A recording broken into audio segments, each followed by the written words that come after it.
Assalamualaikum warahmatullahi wabarakatuh. Selamat malam, salam sejahtera untuk kita semua.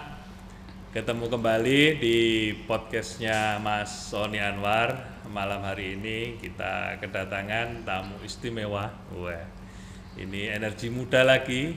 Kalau kemarin kami mendatangkan di podcast itu ibu guru yang sudah pengabdiannya puluhan tahun sampai sepuh masih mengabdi untuk menjadi guru di sebuah taman kanak-kanak. Nah, kali ini ganti yang muda lagi.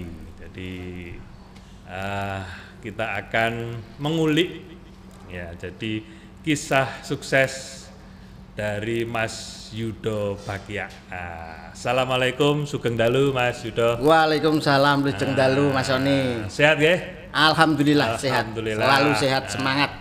Meski di tengah Covid harus tetap semangat. Nggih, sehat niki sing mboten sehat dompete.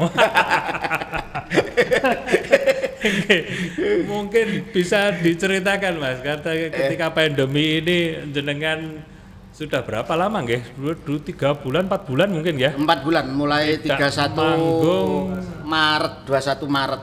21 Maret sampai sekarang? Iya.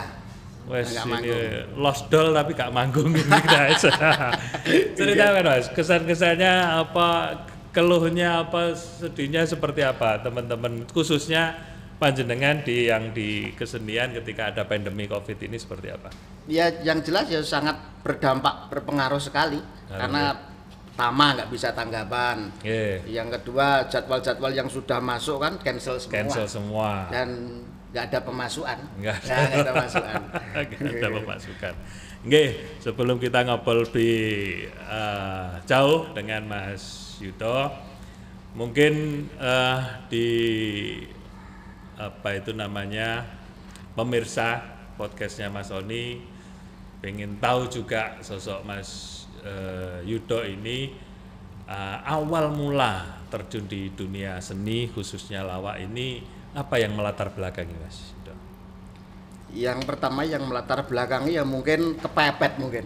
Nggak ada kerjaan lain, akhirnya terjun ke situ. Nggak ada saudara atau apa yang. Kalau basic sebenarnya nggak ada basic lawak karena sama sekali nggak ada apa ya, akademiknya nggak ada di seni. Jadi saya SD-nya di SD Dumplengan 2 itu, SMP-nya SMP 1 Ngawi, terus SMA-nya itu saya di SMK Muhammadiyah. Oh gitu? Iya, kuliahnya di STKIP, jadi sama sekali nggak ada seninya.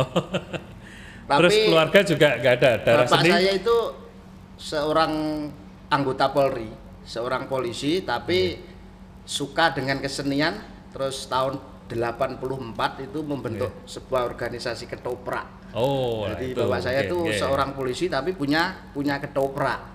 Ya disitulah tadi saya sering lihat latihan ketoprak, sering lihat dagelan, sering lihat ketoprak, akhirnya ada ketertarikan untuk terjun di dunia seni. Terus kemudian ketika terjun di dunia seni mestinya kan ada influence ataupun pengaruh dari sosok lah, figur, atau ketika masuk jadi pelawak ini mestinya panjenengan lihat figur pelawak, saya pengen jadi yang kayak seperti itu sinten yang kalau dulu waktu pertama kali karena di bapak itu punya ketoprak itu ada pelawak yang saya anggap legendaris lah. Ya bukan legendaris tapi apa ya, saya anggap bagus itu loh. Dia masih muda, pinter joget, terus wawasannya luas. Jadi nggak kayak lawak-lawak yang biasanya. Biasanya kan lawak-lawak dengan modal apa ya, biasanya wajahnya jelek atau pakai celoreng, pakai gaya apa. Tapi itu waktu itu dia sudah nggak pakai apa-apa. Dandanya sudah bagus. Oh sudah bagus malah. Sudah bagus, sudah rapi, sudah bersih. Itu namanya dulu dagelannya itu namanya gombloh. Gombloh? Iya, itu yang mengajari pertama kali saya ngelawak itu. Asli Ngawi juga itu? Bukan, dari Madiun. Oh dari Madiun. Jadi itu yang iya, kalau pertama kali influen pertama itu Mas. Terus kalau kemudian secara apa lihat-lihat banyak ya, termasuk Abah Girun itu juga menginspirasi, termasuk Mas Basuki, terus Mas Mami itu menginspirasi. Ya. Berarti setelah masuk terus pengen mengembangkan apa itu, ada ya semacam kursus atau belajar atau ya otodidak gini aja. Gimana? Kalau kursus atau belajar itu sebenarnya nggak ada, karena melawak kan nggak ada pelajarannya. Jadi kita otodidak. Kalau bahasa tobongnya itu kita biasanya nyebeng itu nonton senior ndagel, kita nonton itu. Kita nyebeng, jadi kita nyerap ilmunya dari situ. Terus awal mula ketika ngelawak punya rasa pede, guyonanku ki ndagel dan seterusnya, itu mulai dari awal sudah ada keyakinan itu atau ada sudah beberapa baru ternyata aku iso ndagel gitu. Ya memang ada kepedean dulu. Saya punya kepedean bahwa memang saya memang di pelawak gitu. Jadi itu pertama gitu langsung aku nih, karena dulu jadi sebelum jadi pelawak kan saya dulu di cucuk laku itu, cucuk lampah itu. Kan cucuk lampah kalau di Ngawi kan pasti pakai banyolan, pakai geculan itu. Jadi sambil ngasah, sambil lawaknya biar lancar. Saya belajarnya juga banyak dari situ. Dari cucuk lampah itu, terus kemudian sesekali ikut ketoprak itu. Dari awalnya memang masuk sudah ada keyakinan bahwa jenengan bisa melawak, terus pede, terus akhirnya banyak yang ngejak, banyak yang grup ketoprak sini ngajak melawak, sini ngajak ngelawak itu. Ada nggak kejadian jenengan ngelawak terus gak diguyu ngoten? Sering juga. Ini yang menakutkan dari seorang pelawak itu. Ketika ngelawak terus mungkin audiensnya nggak tahu apa yang kita maksud, bahasanya. Itu di mana? Pernah ada pengalaman di mana? Banyak. Waktu awal-awal kita masuk ke daerah Tulungagung Blitar itu dulu juga karena bahasanya kan ada sedikit perbedaan. Misalkan montik itu kan montik kalau orang sini kan tahu, orang Ngawi. Kalau orang Tulungagung nggak paham.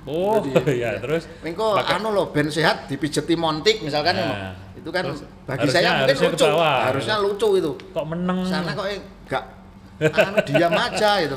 Tapi ternyata nggak paham. Karena montik itu kalau sana sepur tumbuk. Iya, nggak paham bahasanya. Terus gini Pak Yudol. Jadi kalau awal mula saya paham beliau ini dulu, saya melihat kalau Abah Kirun ngelawak mesti ada jenengan sama Mas Percil. Nah, terus kemudian sekarang jenengan punya grup melawak sendiri yang sudah manajemen. Manajemen apa itu namanya? Bakia. Bakia. Apa itu? Singkatan apa? Kalau dulu itu saya nama Bakia itu dulu waktu syuting di JTV itu Abah Kirun punya acara Bakia bareng Kirun Ayo Ngakak itu. Terus kemudian namanya saya ambil, saya sematkan di belakang saya itu. Berarti Abah Kirun itu juga guru sosok yang menginspirasi, guru bagi panjenengan. Karena waktu dulu itu ketemunya sama Abah Kirun itu lucu. Waktu itu saya pentas ndagel di ketoprak desa, di ketoprak Kalijati namanya. Ketoprak Kalijati saya ndagel.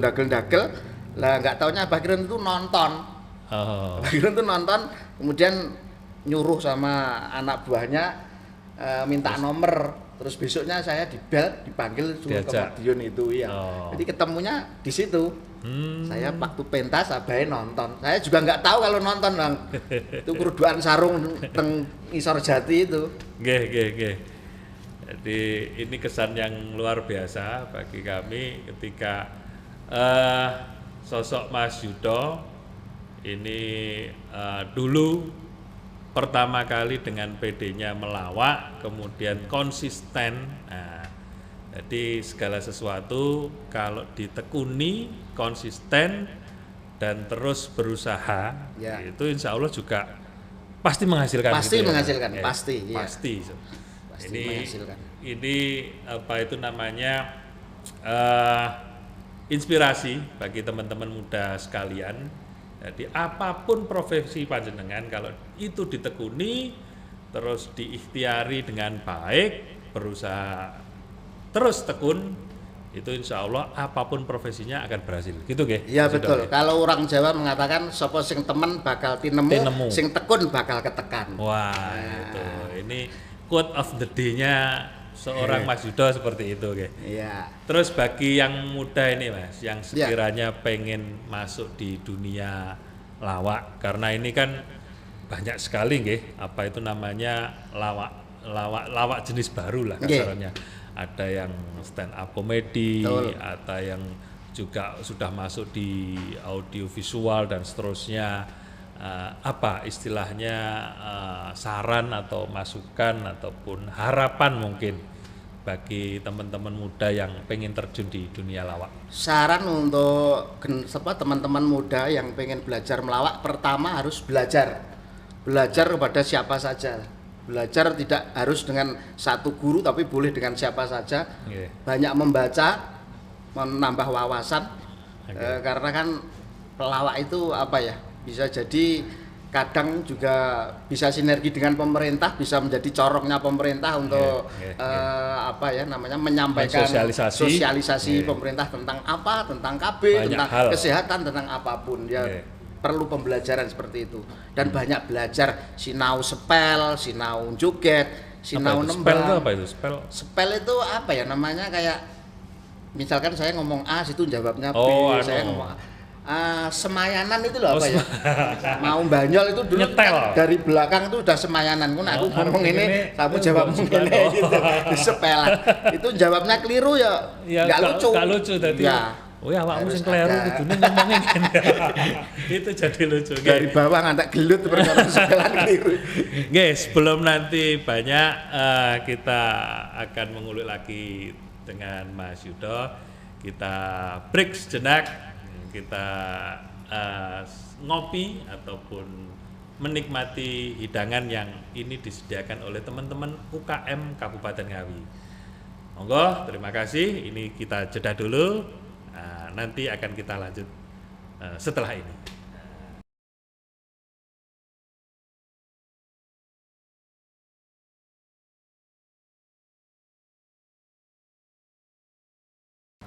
Oke, kembali lagi Lur. Tadi kita sudah istirahat sejenak sambil minum.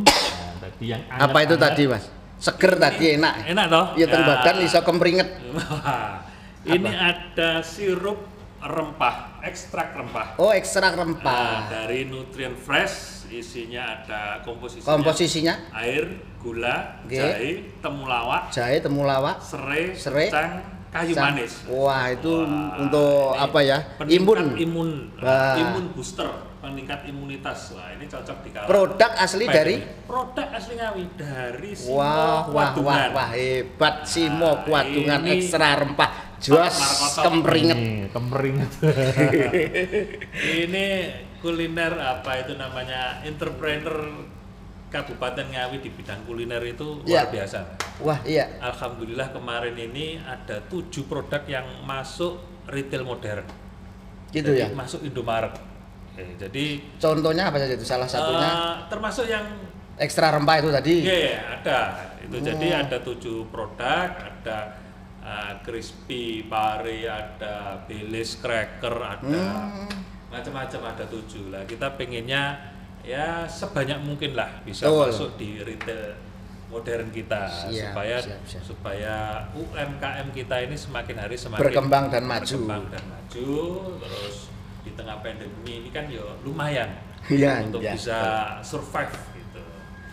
Terus kembali lagi ke Mas Yudo. Jadi jenengan kan juga punya kanal YouTube ini. Ya, kanal YouTube.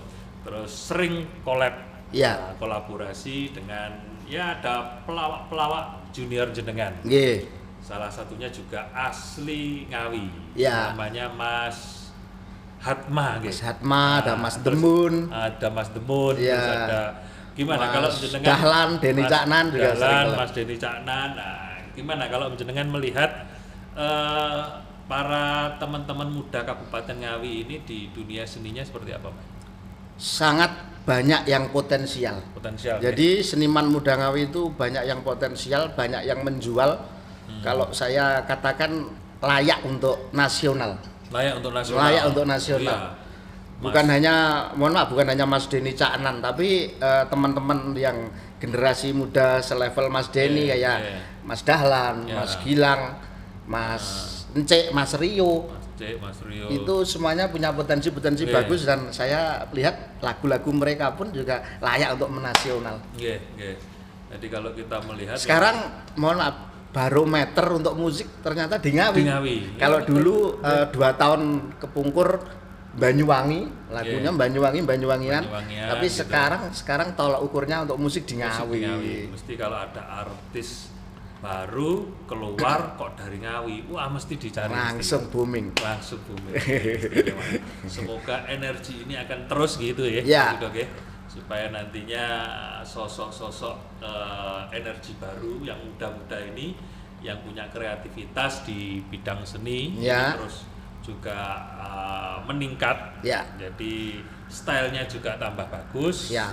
Terus bisa menasional, bisa menginfluence yang lain, sehingga nantinya regenerasinya itu bisa terus. Kalau penyanyi banyak, tapi kalau pelawak dagelan jangan banyak-banyak. Nanti kalau terlalu banyak saya nggak payu nanti.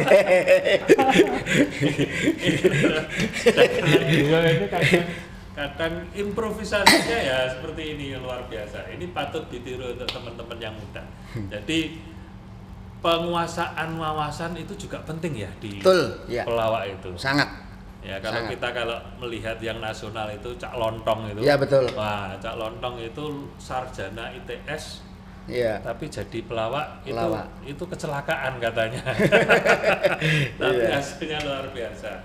Nah, jadi ketika jenengan memang fokus kepada dunia seni terutama lawak, di lawak itu juga butuh improvisasi yang luar biasa, dibutuhkan wawasan yang luas juga, seperti itu, sehingga nanti lawaknya bisa cair, bisa natural gitu lah. Jadi lawakannya jadi hidup. Ini jadi harus banyak belajar, banyak membaca situasi. Misalkan kita sebelum pentas, kita juga harus tahu kondisi masyarakat di situ seperti apa. Gitu. Ini tadi loh, sebelum kesini Mas Yudo ini nanti apa ini Pak Oni materinya ya seputar motivasi dan seterusnya. Nah, tadi tidak tak omongin kalau di sini itu suruh ngelawak untuk stand up comedy. Betulan itu sebenarnya bukan bidang saya, tapi ya nggak apa-apa lah. Gitu ya. Ya kita coba. Ini masih ada loh, sebelum ke stand up comedy masih ada lagi cerita yang lebih mengenaskan lagi daripada nggak di ngelawak, nggak diketawain, ngelawak nggak diguyu, itu ada lebih yang mengenaskan lagi. Para bayaran mesti. 2 itu. Ini masih lebih parah lagi. Lebih parah lagi. Jadi saya ngelawak belum selesai, belum nerima bayaran, masuk tahanan. Kok bisa ceritanya gimana? Di Hongkong kemarin itu. Ini peristiwa yang luar biasa, ini menjadi pembelajarannya. Tapi saya patut berbangga hati karena mungkin di Indonesia ini satu-satunya seniman atau satu-satunya pelawak yang sidang ditunggoni oleh Bu Menlu baru saya mungkin. Bu Retno Marsudi. Retno Marsudi ya. Itu ya. Ini pengalaman yang luar biasa loh. Dulu Mas Yudo itu ngelawak di Hong Kong, itu dipanggil oleh teman-teman warga Indonesia yang ada di Hong Kong, gitu, untuk ngelawak. Nah, kemudian di visanya itu visa dolan ya. Visa kunjung ya. Visa turis. Nah, kemudian di sana ngelawak. Nah, dan padahal ya orang bayaran aslinya ya. Iya bayaran. Bayaran. Nah, tapi karena memang izinnya itu beda. Ditangkaplah beliau ini.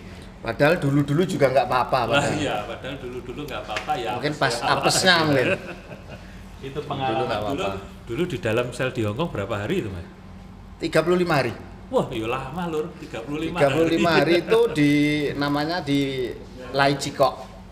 Lapasnya namanya Lai Chikok, itu satu LP itu jumlahnya 8.000 napi. 8.000 napi. Yang dari Indonesia cuman 7.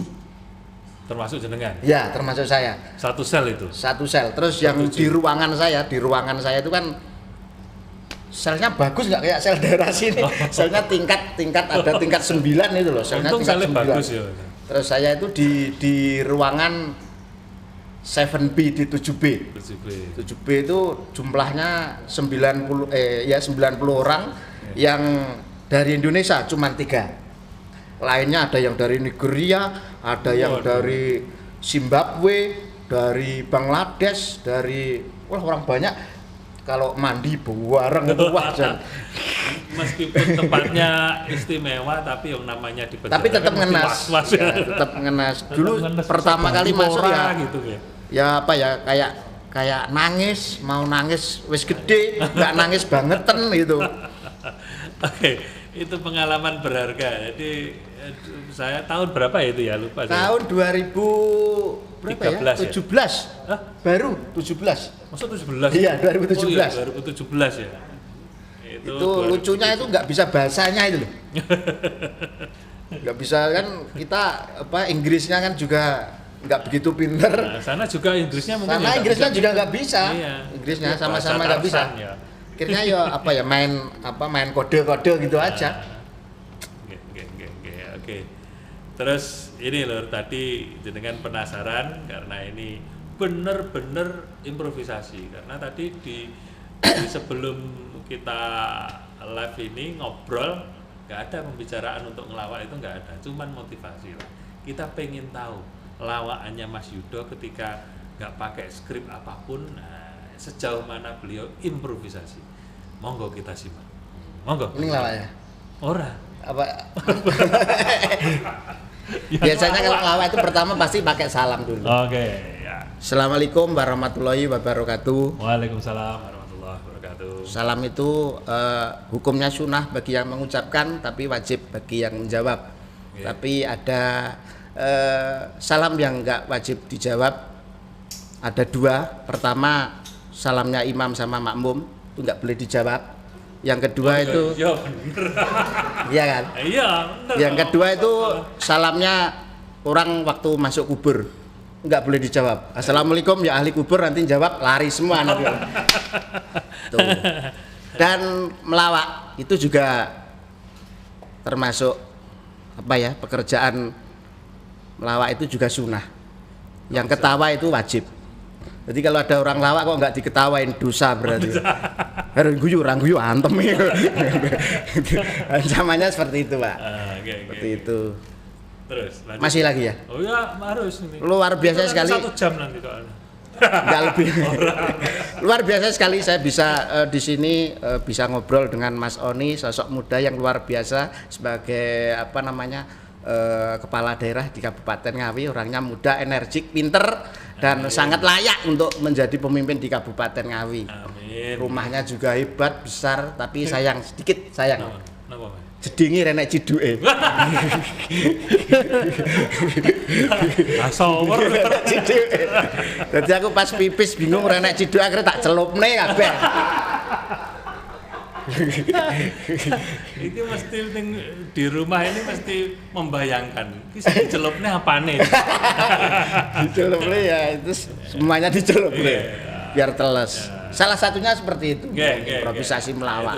Ini tadi padahal belum ada skripnya ya? Iya. Baru ya. Berarti kalau wawasannya luas langsung aja mengalir biasanya. Mengalir. Iya. Misalkan kayak sampean pakai blangkon, saya pakai blangkon seperti ini kan. Blangkon kan mulai bisa dikatakan ini identitas orang Jawa. Tapi sebenarnya makna dari blangkon itu apa kan kita nggak paham. Oh, kenapa itu? Blangkon itu adalah gamblang lelakon.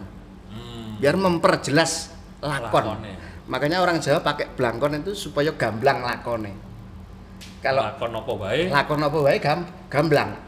Kalau orang dulu sebelum ada blangkon pakai udeng kan.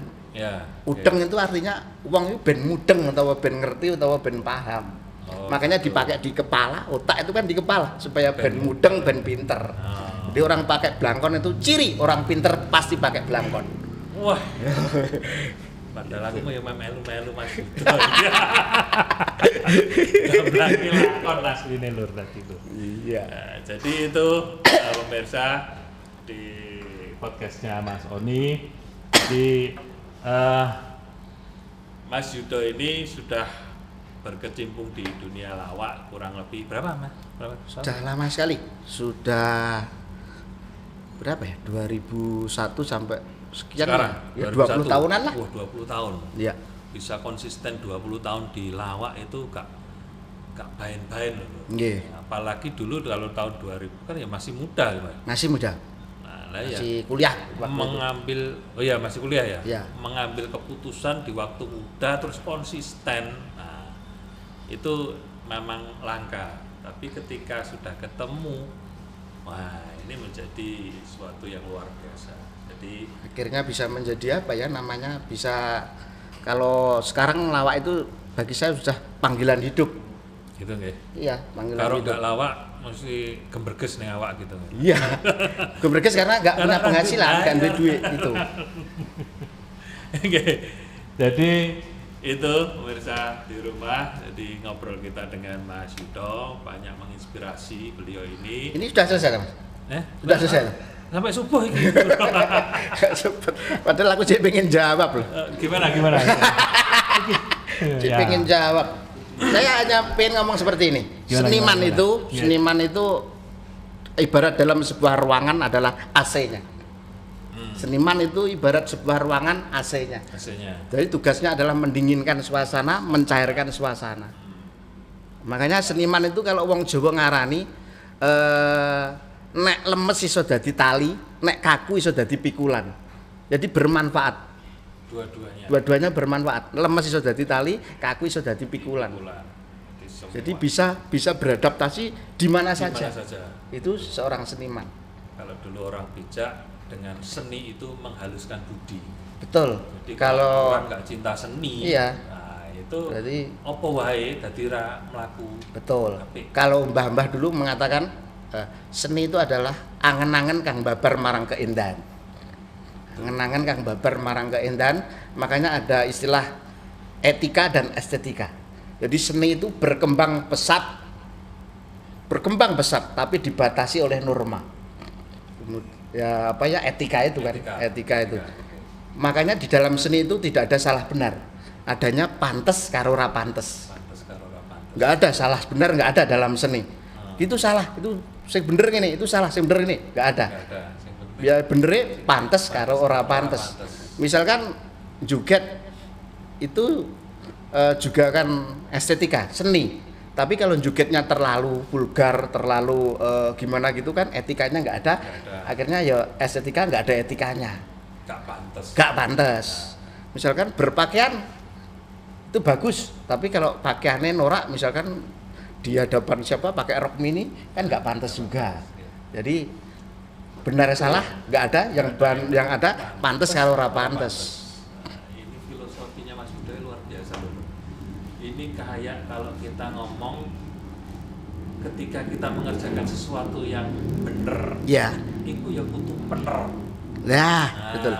Jadi nek wong ning dalan itu ora golek bener tapi golek selamat. Betul. Padahal selamat wis mulai. Iya, selamat transmigrasi sekarang. Selamat dari Ngawi malah ada yang jadi wakil bupati di Musi Banyasin. Oh iya gitu. Pak Selamat Sentono. Salam Pak Selamat. Ya, Selamat nonton itu. Jadi itu loh, kita berkendara meskipun kita di tempat kiri gitu ya. Sudah benar, merasa benar. Merasa benar. Tapi ono truk akhirnya nek merasa bener tok ya ketubruk. Kan kudu minggir kan gitu. Nah, ini termasuk tadi seni. Ketika seni itu bisa menghaluskan budi, maka yang ada itu bukan hanya salah dan benar tok, tapi pantes karo ora pantes. Betul. Nah, nganggo kathok ya aurate ketutup. Iya. Tapi nek ini ya dadi ra pantes. Dadi ra pantes. Nah, itu loh. Jadi kalau orang sudah berkesenian itu insya Allah solah bawane juga dilihat, dijaga. Minimal dijaga. Kan tadi saya ngomong jadi apa? Jadi AC bisa mendinginkan suasana. Iya, tidak malah memperkeruh suasana. Betul. Jadi seniman kan seperti itu. Nek seniman terus kalau bahasa lainnya mungkin nek uga iso dadi banyu sing ngademke swasana, aja pisan-pisan dadi geni sing marai dadi kobongan. Wah, itu loh, ini quote of the day. Tepuk tangan untuk Mas Yudo. Iya, ngopo ide pokoknya. Oke Lur, tadi sudah banyak berbincang dengan Mas Yudo, sangat menginspirasi. Dan semoga ini teman-teman muda yang berkesenian apapun itu, entah itu seni musik, seni tari, dagelan, mau yang ketoprak, wayang dan seterusnya, ketika itu dilakukan dengan istiqomah, konsisten dan bersungguh-sungguh, insya Allah akan ketemu hasilnya gitu aja. Iya betul. Terus harapan ini panjenengan untuk yang muda itu seperti apa Mas? Yang muda harapannya? Harapan untuk saya pribadi, saya semoga apa ya, hasil karya seni saya bisa diterima oleh masyarakat dan tetap bisa mempertahankan, kalau bisa mungkin langgeng bisa diterima oleh masyarakat. Tapi harapan untuk generasi muda, jangan patah semangat, tetap belajar. Konsisten, istiqomah, seperti yang saya omongkan tadi, kalau kita sungguh-sungguh, kita teman mesti bakal tinemu, kita tekun mesti bakal ketekan, kalau kita obah, kita gemrekah mesti bakal mamah. Wah, itu top, luar biasa. Oke, terima kasih Mas Yudo. Di akhir acara, panjenengan saya berterima kasih sudah jenengan bisa rawuh hadir di tempat ini, di podcastnya Mas Oni. Dan saya yakin pemirsa di rumah ini akan menuai manfaat yang sebesar-besarnya dari silaturahim kita pada malam hari ini. Dan ini ada titipan dari teman-teman UKM Kabupaten Ngawi ini Mas. Iya. Ini yang ditunggu-tunggu ya ini. Ini ada sambal pecel, ada coklat, ada keripik. Nah, ini yang bikin Cilanaya. Cilanaya ini kalau nggak salah dari Geneng kalau nggak salah. Lupa saya. Iya. Ada anunya nih, tapi lupa. Produknya sudah. Nah, ini yang juga yang masuk di retail modern Indomaret ini. Jadi ada sambal pecel, ada coklat. Ini coklatnya ya coklat sambal. Ini kan ya lucu. Rasanya sambal berarti. Iya, rasanya sambal pedes. Itu ada keripik nangka Cilanaya. Tapi kalau pedes itu pedesnya Lombok itu biasanya bikin kapok. Iya kan. Nagih. Terima kasih Mas. Nagih. Terus ada batik dari Widi Nugraha. Kostum ini nanti. Sip. Ini. Sesuai saya juga pas pakai batik. Iya, sip. Oke, terima kasih. Nah, gitu. Terima kasih sedulur semua. Assalamualaikum warahmatullahi wabarakatuh.